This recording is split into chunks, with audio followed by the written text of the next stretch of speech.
Well, the day's finally come. A year later, or maybe 100 years earlier than we would have expected considering how horrendously it went last time, Creator Clash 3 has been announced. With pre-sale beginning February 5th, I know what I'm going to be pirating if I don't forget about it by the end of the week. Judging by how well it was advertised last time, I can't imagine we'll be hearing much about it until Sam Hyde hosts Fish Tank Season 4 from within the arena itself. A stark difference is noticeable when looking at the lineup for this year. Not only are the fighters people that I'm barely, if not totally unaware of, but iDubbbz himself does not seem to be fighting this year, with Harley Morenstein and LA Beast being the title fight of the night. Perhaps iDubbbz still needs time to mull over and work through his trauma from the last time. The $15 half-million parties weren't enough last time, so he's going to be skipping the fights altogether and waiting in the first ballroom with Anissa's leash firmly around his neck and balls in a sort of extra flexible hog tie. I mean, really, this lineup looks spectacular, with heavy hitters like two pedophiles of Dream SMP fame duking it out over Dream's final fans. The tough one. I can't breathe when you're not there. A chubby Asian guy versus a chubby white guy fighting over the last ABG at the rave. Two Trevor Lawrences. A classic porn lesbian versus a dyke, and AOC versus Ethan is online. It would seem that Ian and Anissa Joma have made sure to get the 100% least likely fighters to ever be within 100 yards of someone with a fraction of Sam Hyde's testosterone level. Except, of course, Harley, who's still paying off the blackmail that they have on him for bringing the dreaded Candyman into their precious, safe death fight space. Well, with this new and improved rendition of what is sure to be a commentary YouTuber's wet dream coming soon, I'd love to reminisce on the last attempts at this event. Creator Clash 1, for all intents and purposes, was actually a rather well put together and successful event, with the only real controversy coming from the abrupt banning of Mr. Hyde, who had trained Harley Morenstein for the event. Despite the animosity between himself and Ian after their respective documentaries on their meeting earlier that year in 2022, Hyde, having been a fan of the sport, decided that if he wouldn't be invited as a fighter, he would train one. This did not sit right with Mr. I Do Big Booty Bitches, the official iDubbbz full legal name, and on the night of the fight, after purchasing $10,000 worth of tickets to sit ringside, Sam and his crew were banned from the event with a full refund.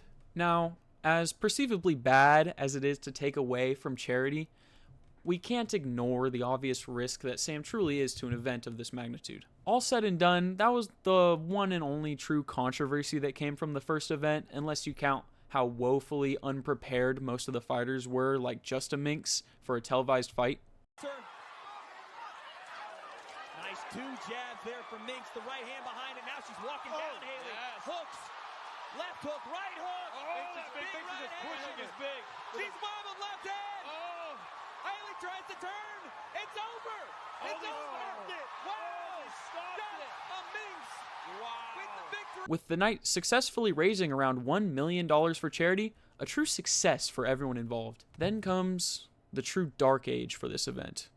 Creator Clash 2. The rendition of this event that makes it seem like a miracle that a third one is happening at all. This Dark Horse's story begins with an utter lack of advertising, with most people only remembering that the event was even happening at all when it became embroiled in its first and possibly most fatal controversy. Froggy Fresh was set to fight Chris Ray Gun, two men of respectable stature, a kingly status if you will. Froggy, being an obvious fan of WWE-esque call-outs, made one for his colleague in combat. On April 15th, if I don't hurt you beyond what anybody could have imagined, I will be so disappointed in myself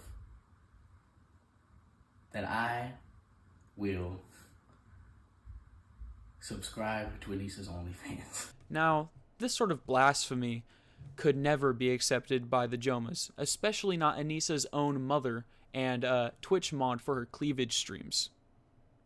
Yeah. She took offense and got in Twitter beef with Froggy, which escalated rather suddenly to Froggy being immediately removed from the card mere weeks before the fight night. Although the official reason for the ban would remain vague and full of legalese, there are also some credible theories that Froggy had been secretly training with Sam Hyde, who couldn't help himself as an infamous troll, but to wiggle his way back into pestering the Joma family, resulting in another reason they would not want him to participate in this fight. Other than this rather large hiccup in the preparation, this clash was set to be bigger and better in every way than the first.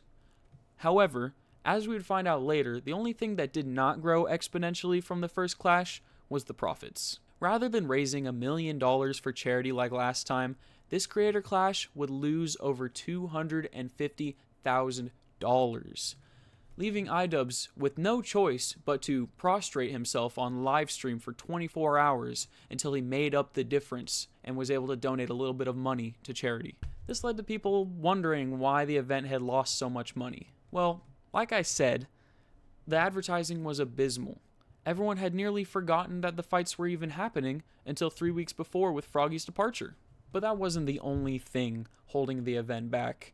It would later come out that the organizers of this event, Ian and Anissa, had organized multiple large-scale YouTuber private parties for after the event to work through their trauma with each other. They needed to hold gala-sized parties in order to work through things and hug it out. This, coupled with the fact that only 50,000 pay-per-view tickets were sold for this event, led to the downfall of its profits. All in all, Creator Clash 2 left nothing but sour tastes in the mouths of fans and haters alike, and seemingly was going to be an event to never happen again. Until now, in the early months of 2025, 2 years after the second rendition of this event, a third is announced, and it's sure to be a roller coaster to watch. Whether it crumbles before our very eyes or rises from the ashes like a phoenix, which will it be? Only time will tell, and I will be watching and waiting for the results. Later.